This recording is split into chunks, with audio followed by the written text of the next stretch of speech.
Ay,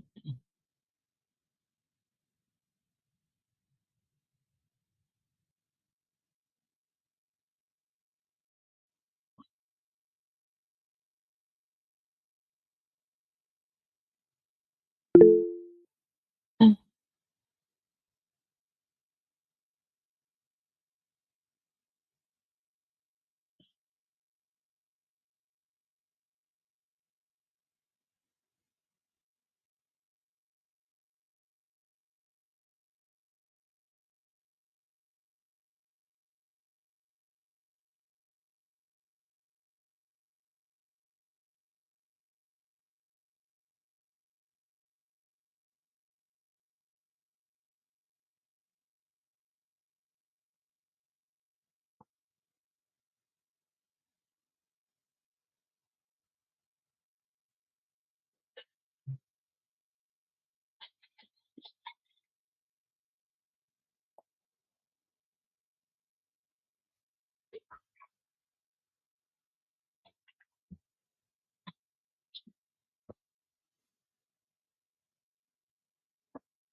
Buenos días, profe. hola, ¿cómo le va, Karina? ¿Cómo anda? Bien, ¿usted? Bien, hace un rato que llegué. Uy, me imagino, recansada. Sí, bueno. Buen día, Bueno, permiso. hola, buen día, ¿cómo va?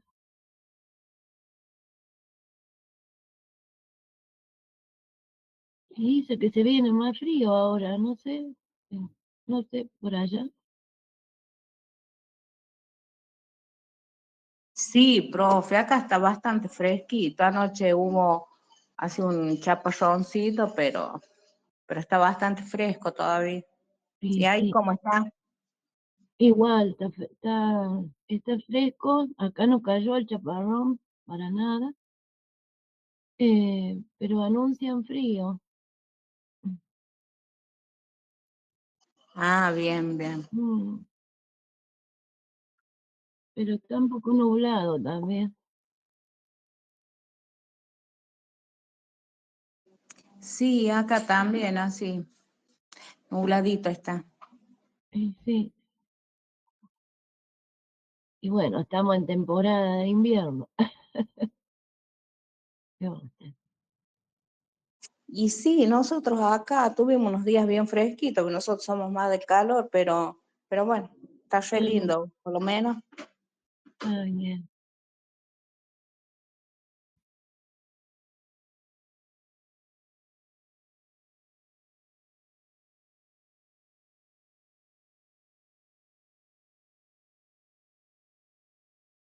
Mm.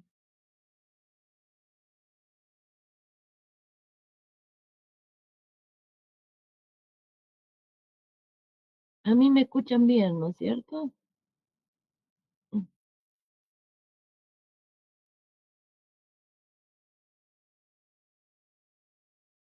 Eh, Se me escucha bien, ¿verdad? Sí, profe. Bueno, está bien. Bueno,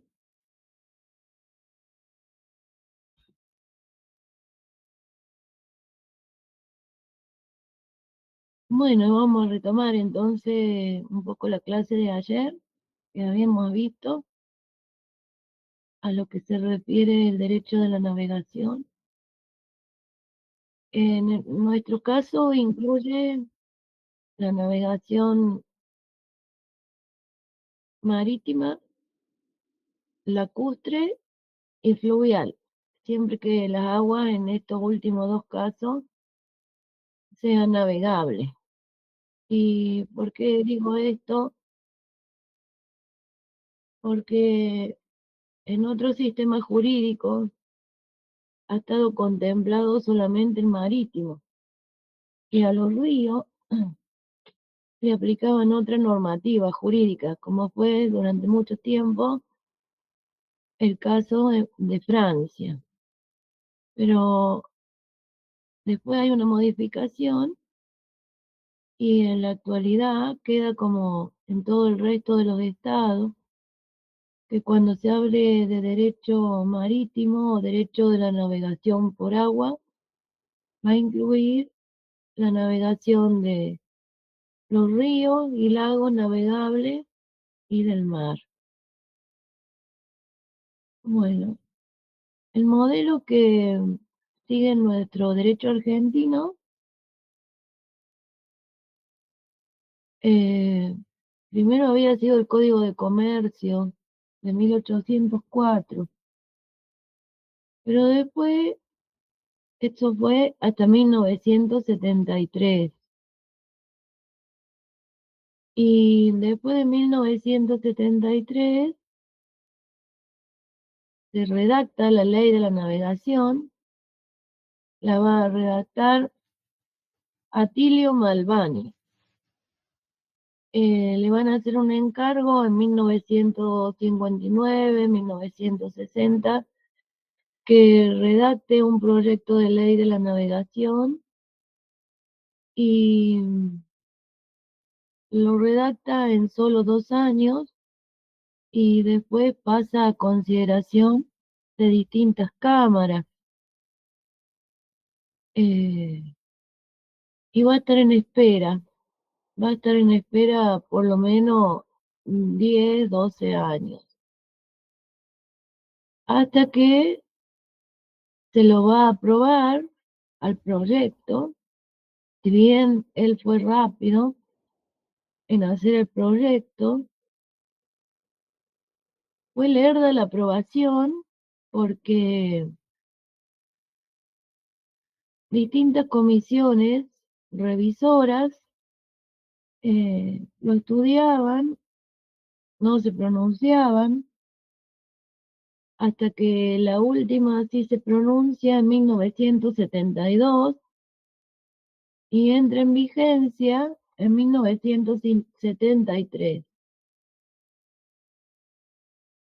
lo que nosotros conocemos como la Ley 20.094. Eran gobiernos de facto, donde se trabajaban en comisiones reducidas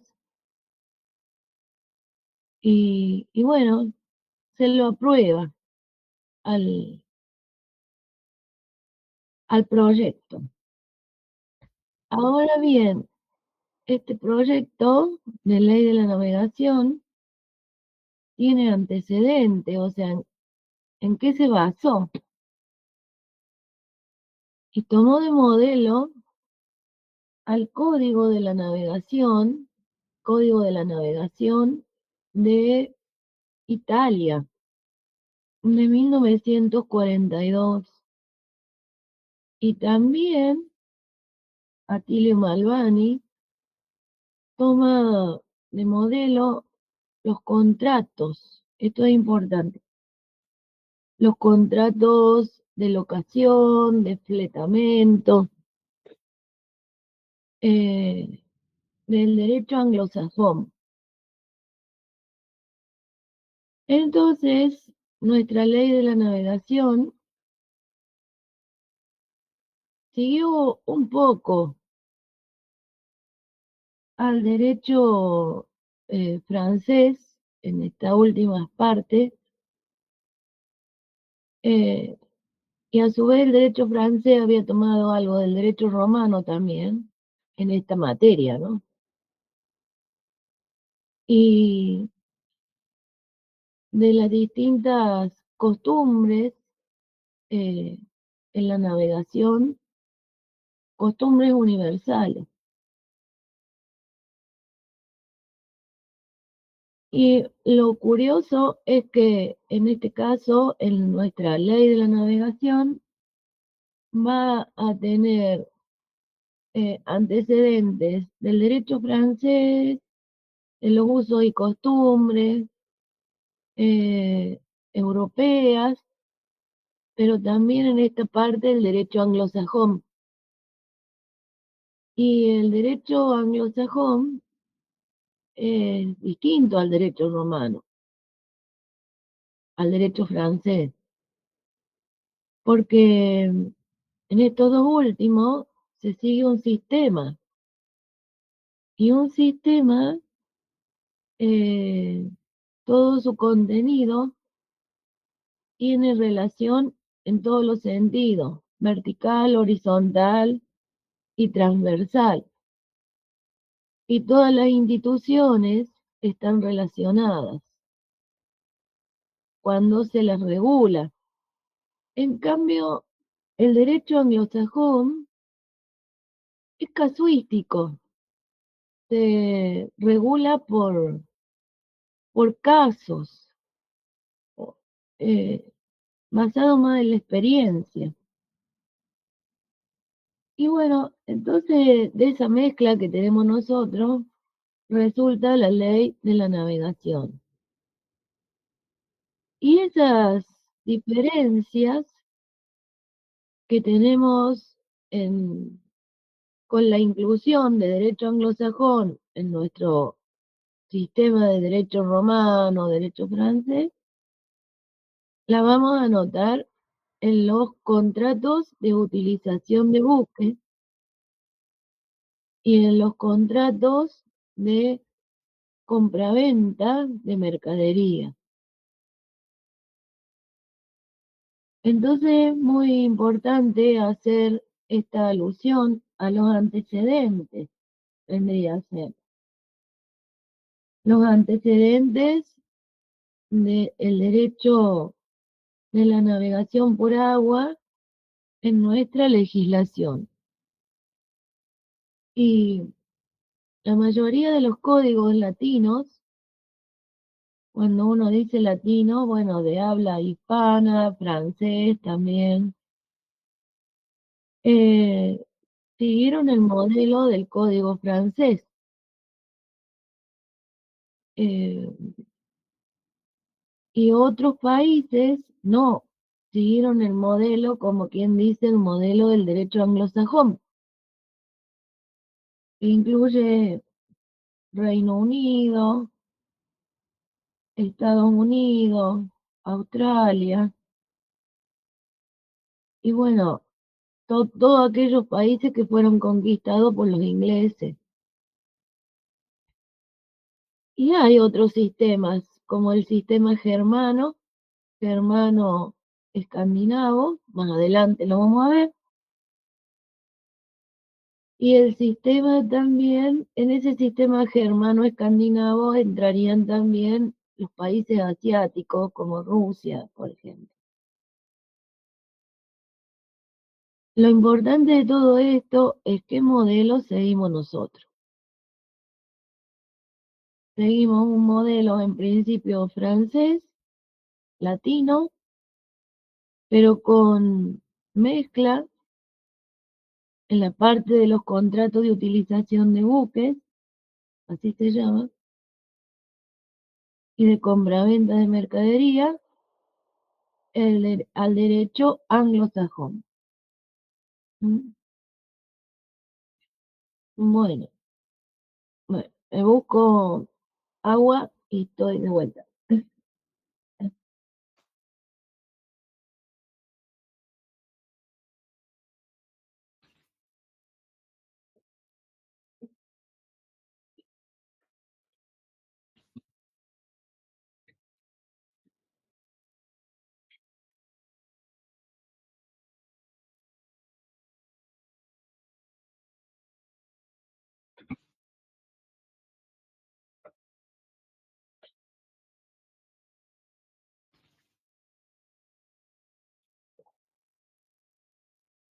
Bueno,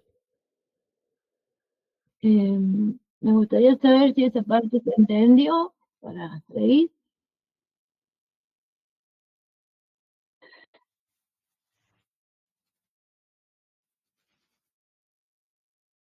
Si pudieron tomar apuntes.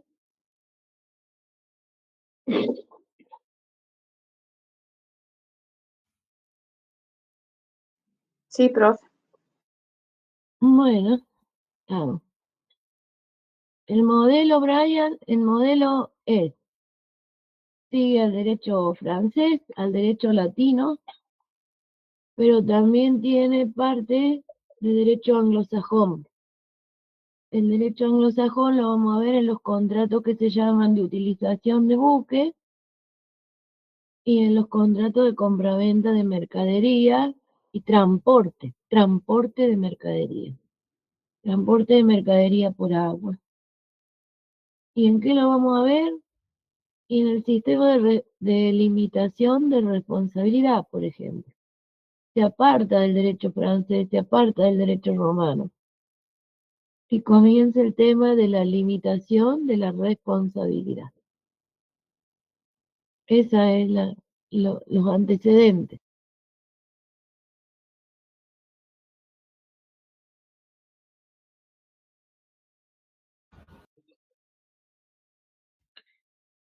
Bueno, esta, como dijimos ayer, es una materia que tiene ciertas particularidades porque tiene normas de, como dijimos, de derecho público, de derecho privado, eh, y lo principal es que tiene uniformidad en el tiempo y en el espacio. Eso es muy importante, porque es lo mismo, digamos, el derecho marítimo en nuestro país, eh, el que se regula en Rusia, en Hong Kong, en los países del Mediterráneo, tienen las mismas normas. No es un derecho continental, un derecho particular de cada estado, sino que es, como se dice, un derecho uniforme en el tiempo y en el espacio. Y a esto se le agrega también el carácter consuetudinario.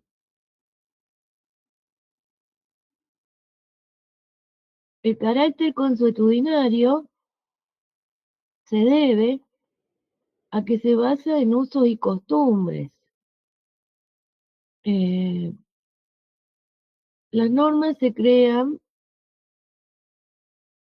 se plasman como normas jurídicas después, con el tiempo, pero lo que lo va a regular son los usos y costumbres unificados de los distintos puertos.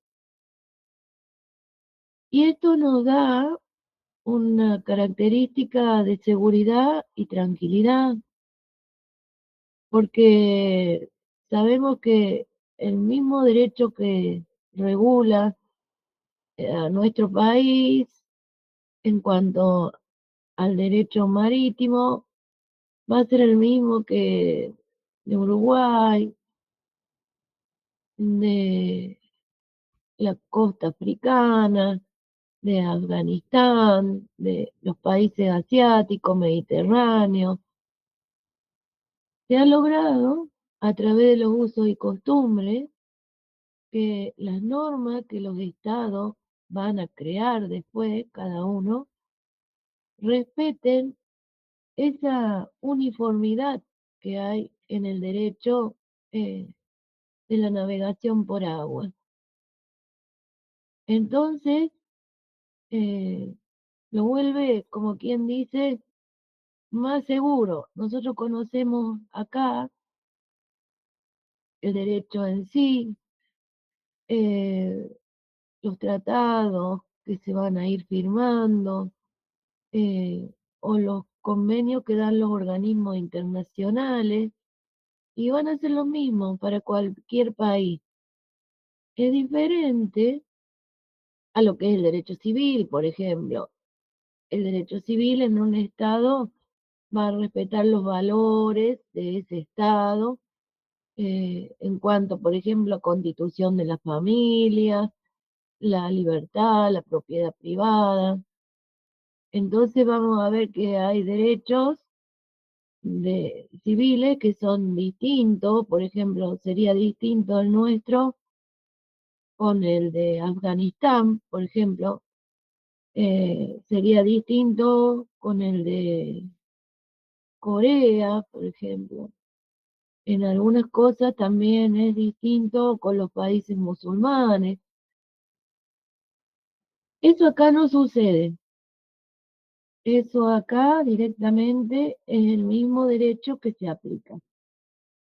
Bueno, entonces, para sintetizarlo, diríamos, si yo tuviera que, por ejemplo, decir tres palabras que puedo observar como características, como fundamentales del derecho marítimo, yo diría que es uniforme en el tiempo y en el espacio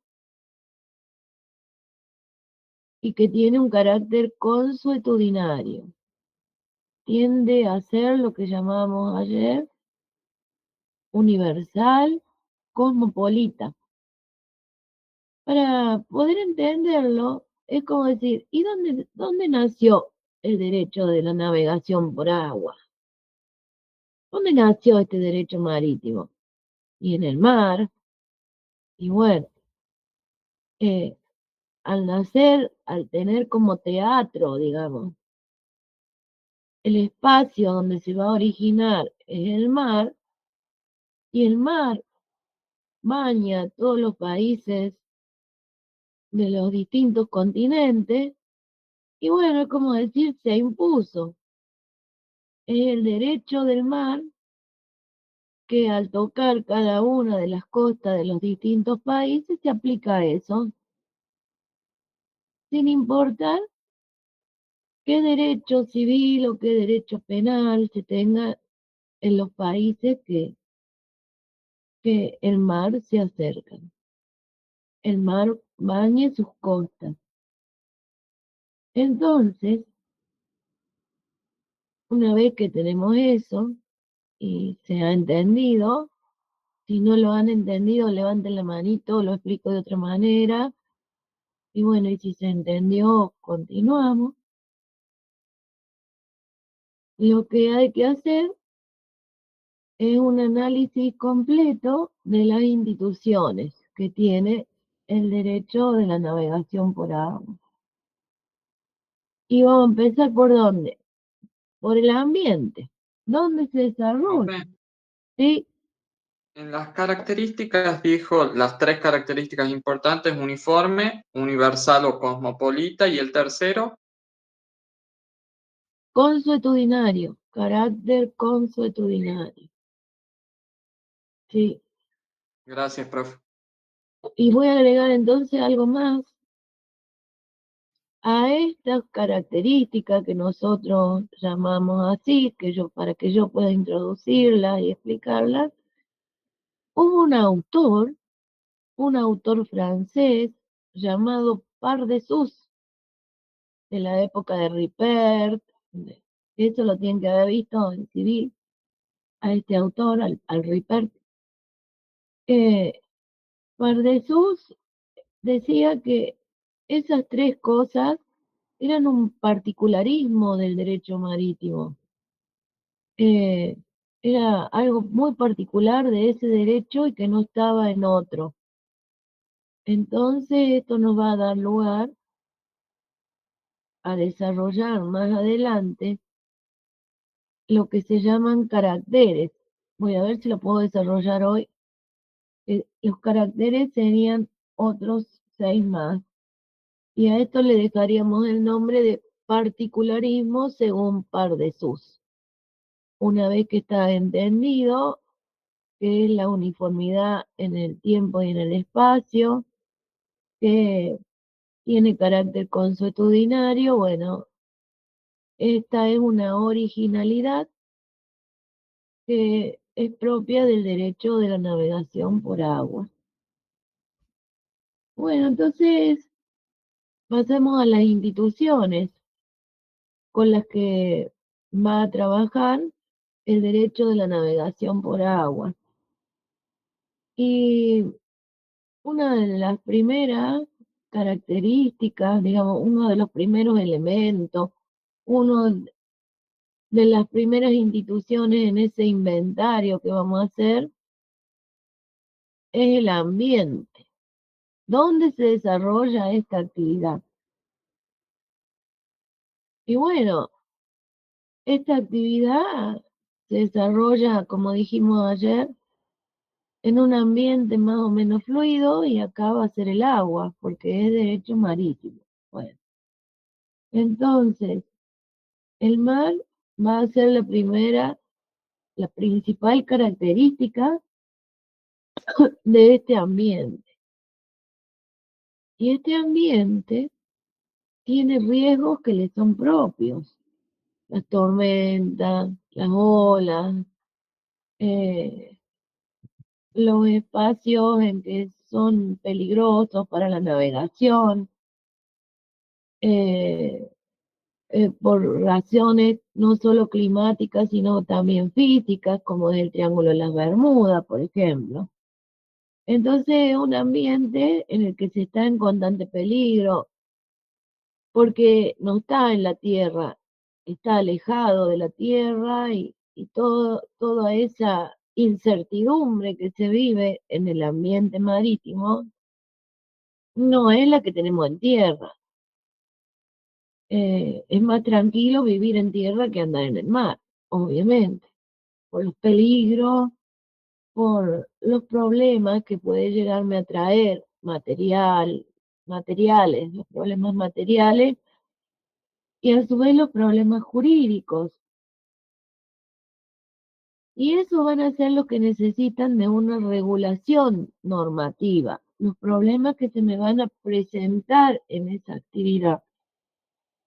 Y va a ser una regulación internacional, porque le voy a tener que dar la misma solución que le doy en el estrecho de Magallanes, se la voy a tener que dar en el estrecho de Hormuz o en el canal de Suez, con el canal de la Mancha, en fin. En el Mediterráneo, si hay un abordaje, un choque, le van a tener que dar el mismo tratamiento acá que en otro lado. Entonces esto nos lleva a un tema. Este ambiente del mar nos lleva a hacer una distinción que ustedes la han visto en público. Va a hablar de aguas jurisdiccionales y de las que no son jurisdiccionales y que le vamos a llamar alta mar, a las que no son jurisdiccionales. Y bueno, ¿y cuál es la diferencia? La diferencia es que en las jurisdiccionales va a regular el Estado, está bien. Y en las no, y en ese alta mar, y no, en alta mar el buque se va a regular por la ley de su pabellón, o sea, de la bandera que enarbola, porque el Estado que le dio la, la nacionalidad lo va a proteger y va a aplicar su legislación, o sea, la del Estado que lo registró y le dio la nacionalidad.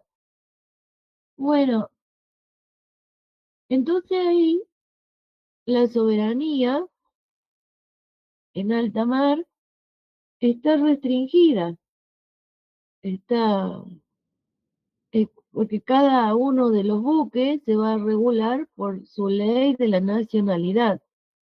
Entonces, la soberanía de, de cada uno de los estados que están representados en cada uno de los buques que navegan en alta mar, solo la ley se va a aplicar a cada buque, al buque que pertenece a ese estado. Entonces, una zona en la que no hay soberanía de un estado exclusivo, vendría a ser una zona de libertad. Una zona de libertad, pero no una libertad absoluta, sino que está regulada a que cada estado respete la nacionalidad del otro buque. En una palabra, todo lo que sucede a bordo de un buque está regulado por la ley del Estado que le otorgó el uso del pabellón.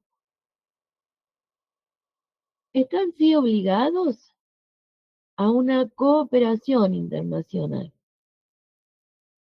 ¿Y de qué manera entonces van a cooperar? Y cooperan en que cada uno de los estados regula a su propio buque y que en ese espacio no hay legislación de un solo estado, sino que es todo compartido. Hay cooperación entre ellos. Y cuando aparezcan los buques extranjeros en aguas que son jurisdiccionales, también se van a hacer una autorrestricción los estados. Le van a permitir el paso inocente por las aguas del estado ribereño, que se llama. O sea, por las aguas, supongamos, las nuestras, nosotros que tenemos tanta costa, eh, por las aguas jurisdiccionales que van a ser hasta las 12 millas, una van a ser 12 millas marinas, le agregamos otras 12 más, 24, y le vamos a agregar otras más hasta llegar a las 200. En ese caso, eh, le van a tener que permitir el paso inocente a los buques. Es una autorrestricción del Estado. Bueno, eso en cuanto al medio. En cuanto al vehículo, el vehículo nos estamos refiriendo al buque. Cuando nosotros hablamos del buque, hablamos de un vehículo especial, está registrado, el Estado conoce de su existencia desde que está en construcción. Entonces, ¿por qué? Y porque es obligatorio inscribirlo desde que está en construcción y hasta que se lo desarma, hasta que llega al desarmadero, lo que en marítimo se llama desguace. Entonces, hay una intervención por parte del Estado desde que el buque comienza a construirse hasta que se hace el desguace. Es un bien registrable y hay un registro especial que se llama Registro Nacional de Buques. Bueno, ¿qué le va a dar este Registro Nacional de Buques? Le va a otorgar la nacionalidad, le va a otorgar el derecho aplicable a bordo del mismo, lo va a individualizar con un número de matrícula y se le va a aplicar un régimen especial de propiedad, de privilegios, diferente al de las cosas comunes.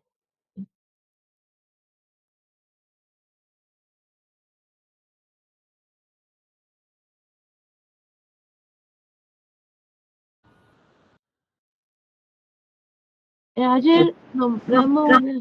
Sí, a ver. Profesora, ¿Cómo, Brian?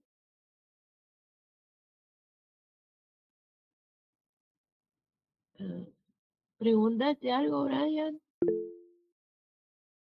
Ah, está bien. Ok. Bueno, entonces sigo. Cualquier cosa me manda un mensaje y me hace la pregunta. Entonces ahí tenemos al vehículo. Ese es el otro, ese es el otro instituto, digamos, eh, el otro inventario.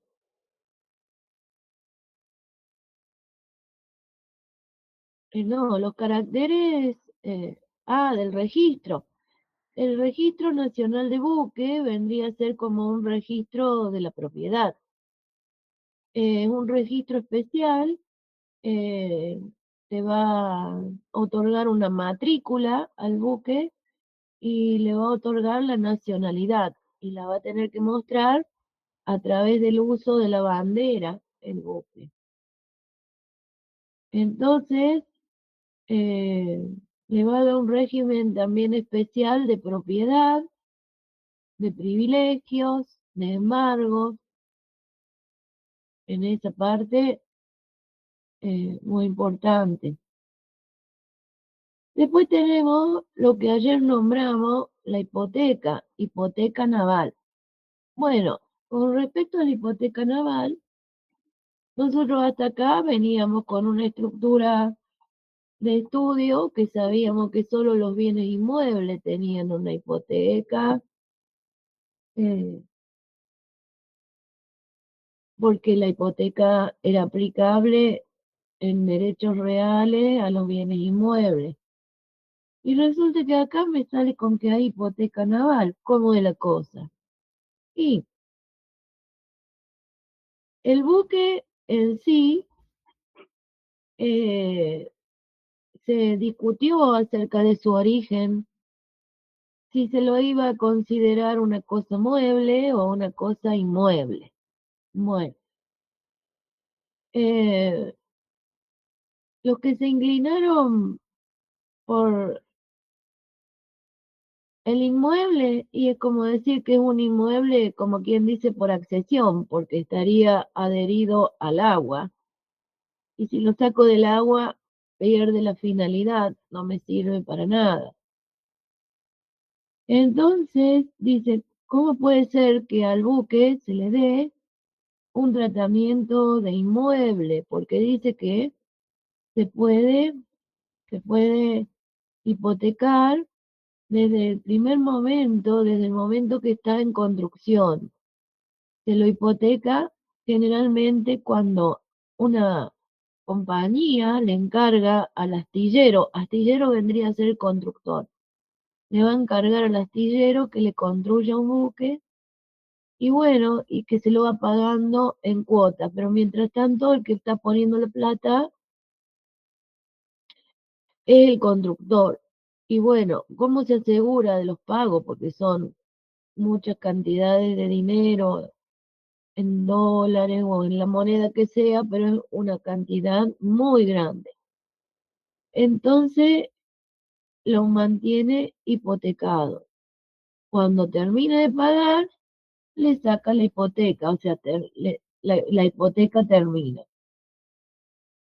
Entonces vemos que se van a poder ejercer las acciones rey persecutorias, que son propias de los bienes inmuebles, y de esta manera se lo utiliza a este ¿Qué acción, sistema. profe? Perdón. las rey persecutorias, las de que continúan las acciones aun cuando la cosa pase a manos de otro. En derechos reales se ve eso. ¿No vieron?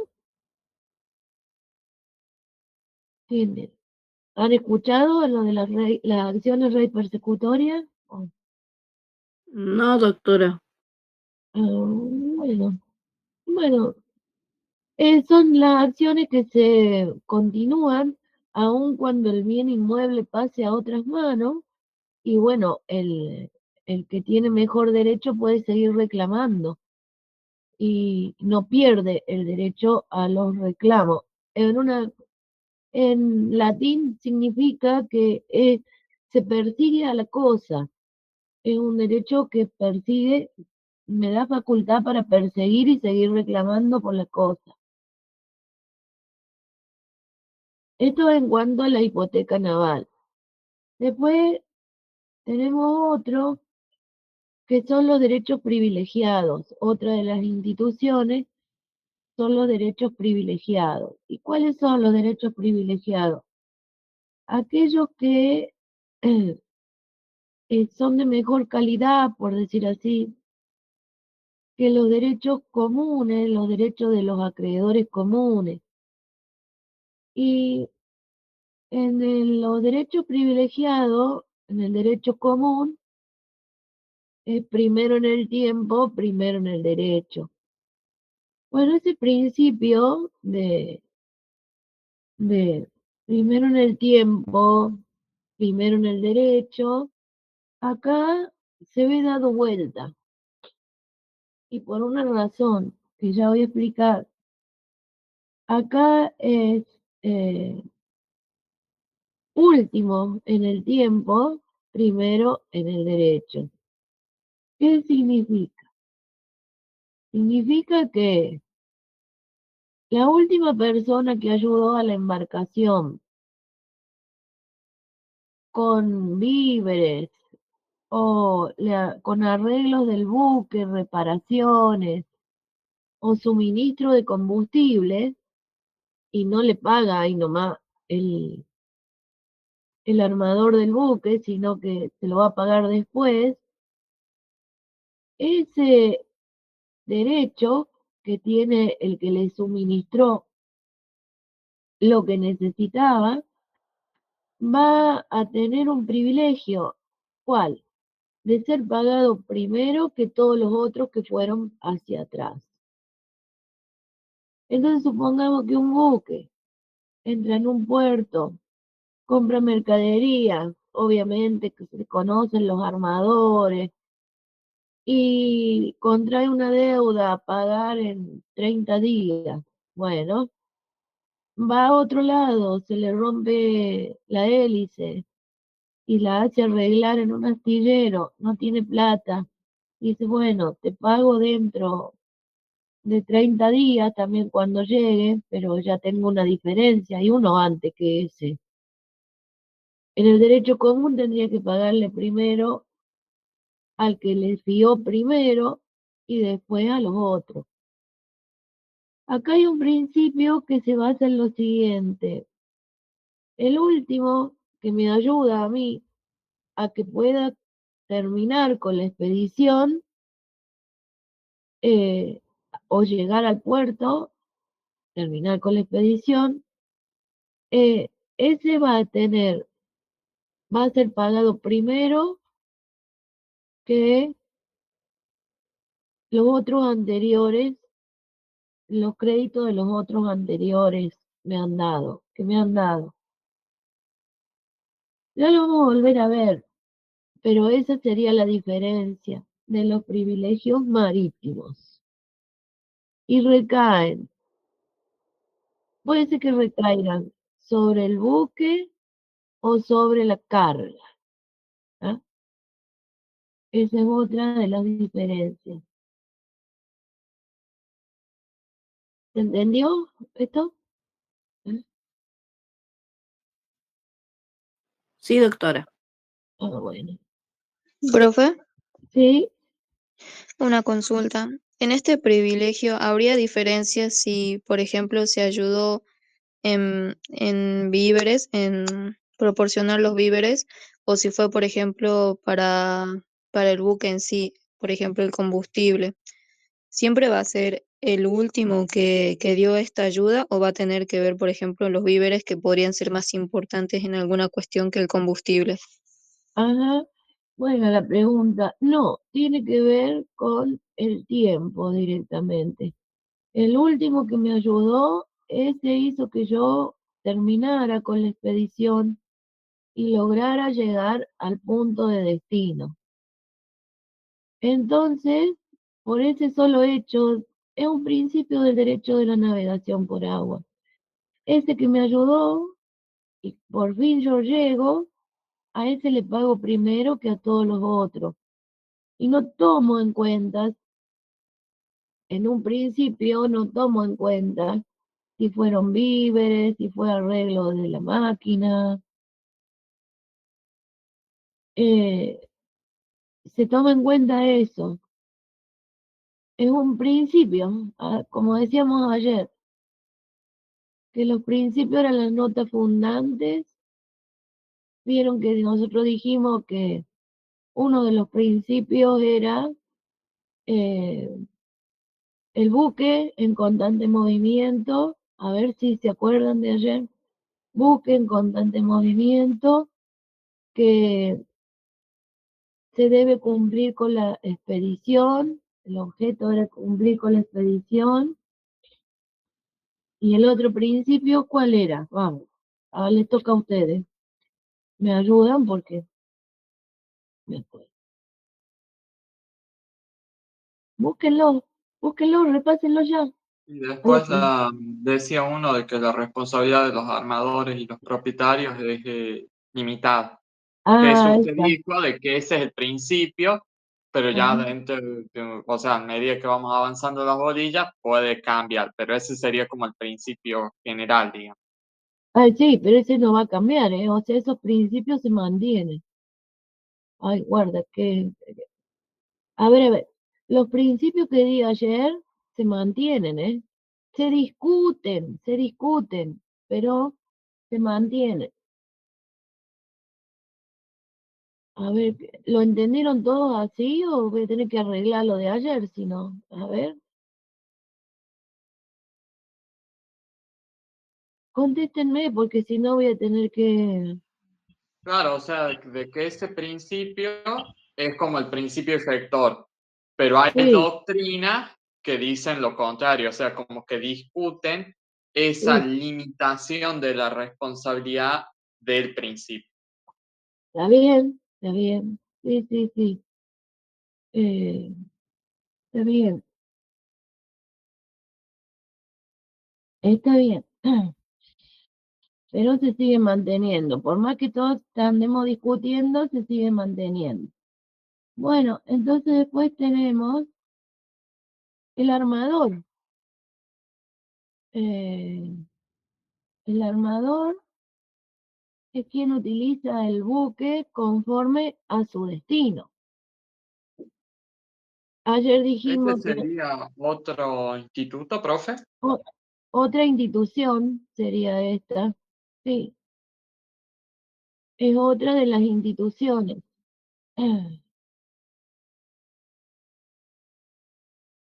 ¿Podría Eh, repetir, profe, armador, qué dijo? el armador, en este caso, es quien utiliza eh, el buque conforme a su destino.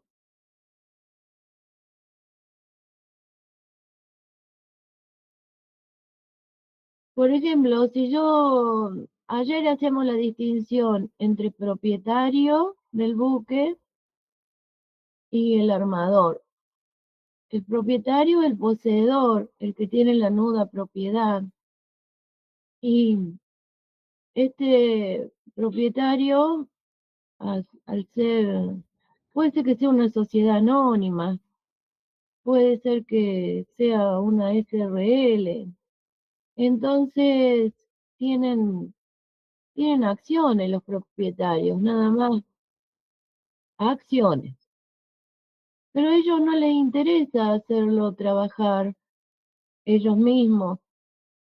En la práctica sucede que hay, por ejemplo, acciones compradas en algunos países por odontólogos, por médicos. ¿Y qué esto qué saben de navegación? No, paren.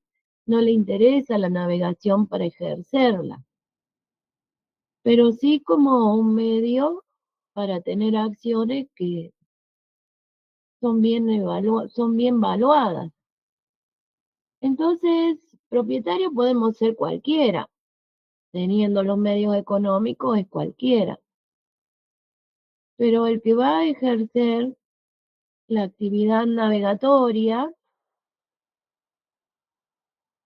y con él le interesa llevar mercadería a distintos puertos, le interesa exportar, poner, y ocuparse de llevar. Yo llevo la mercadería y cobro un flete por eso, o eh, lo voy a ocupar al buque para llevar pasajeros.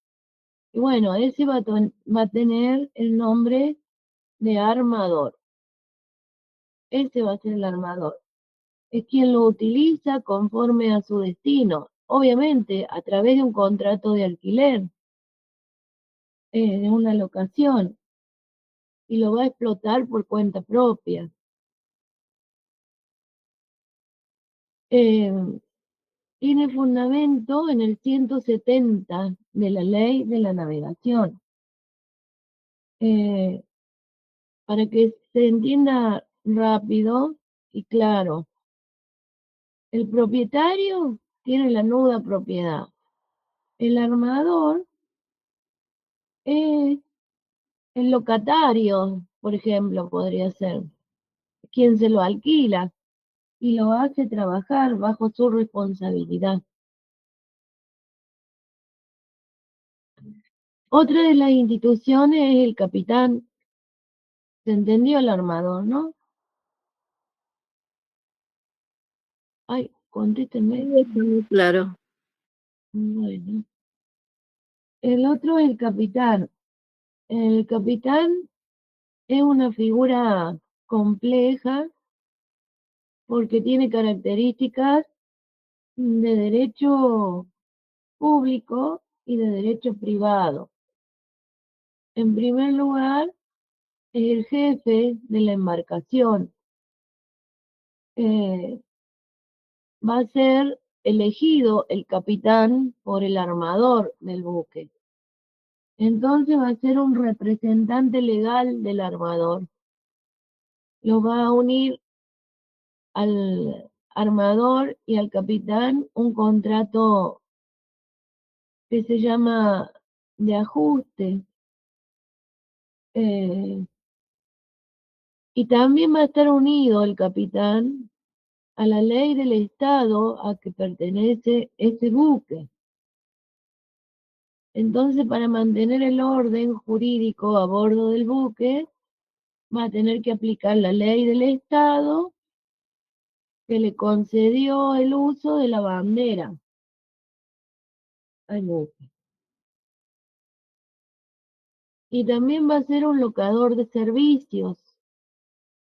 Entonces, porque va a prestar un servicio, ya sea de transporte, de lo que sea. Entonces vemos que lo van a regular distintos derechos.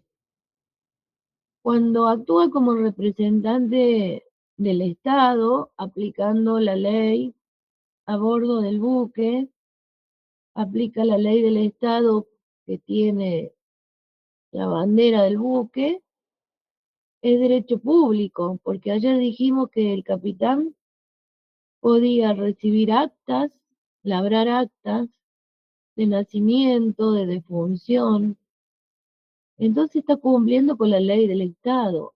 Es un funcionario, como quien dice, del Estado, en esa actuación. Y por el otro lado, va a estar regulado por el derecho privado en su relación contractual con el armador.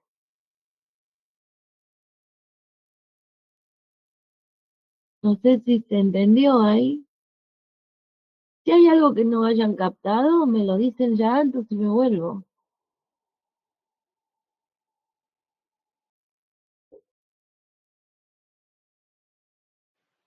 No, todo muy claro, profe.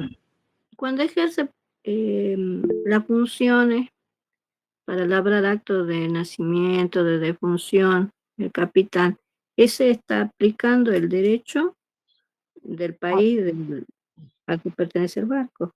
Claro, claro, aplica el derecho al que pertenece el barco donde está registrado. ¿Y cómo sé yo?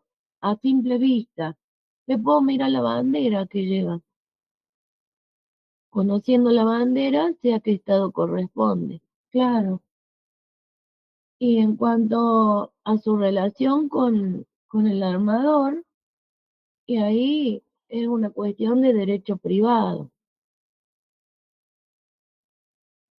Entonces, es normal decir que el capitán es una figura compleja que tiene derechos y obligaciones de derecho público y de derecho privado. Y bueno, otra de las instituciones es el contrato de ajuste. El contrato de ajuste es el que liga a la tripulación con el armador y también tiene elementos de derecho público y de derecho privado, porque es un contrato laboral, sí, es un contrato especial, sí, pero tiene que aplicar las normas del Estado al que representa el buque y además las normas de derecho internacional privado. Y esta tripulación es llamada también gente de mar. La gente de mar tiene una relación muy especial con el buque, con su trabajo que hace, porque a bordo del buque no solo trabaja, sino que también duerme y hasta si le toca los días francos y lo va a pasar a bordo del buque. Estos buques que se utilizan para transportar contenedores, mercaderías y que andan por todo el mundo, y bueno, llevan semanas de navegación a bordo del buque y no se trabaja las 24 horas del día. Trabajan una cantidad de horas y van rotando. Pero resulta que las horas de descanso la tienen que pasar a bordo del buque. Entonces, es un trabajo muy especial. Se diferencia de cualquier otro trabajo en el cual yo voy, marco la tarjeta o la huella digital cuando entro y cuando salgo otra vez la huella digital y yo ya me voy a mi casa o donde yo quiero, pero me desentiendo de lo que pasa en el trabajo. Acá no, acá continúan en el lugar. Y si pasase algo, un incendio o alguien, o algún accidente, todos están obligados a colaborar. Y vos te vas a decir, pero ¿por qué? Si el otro está de franco.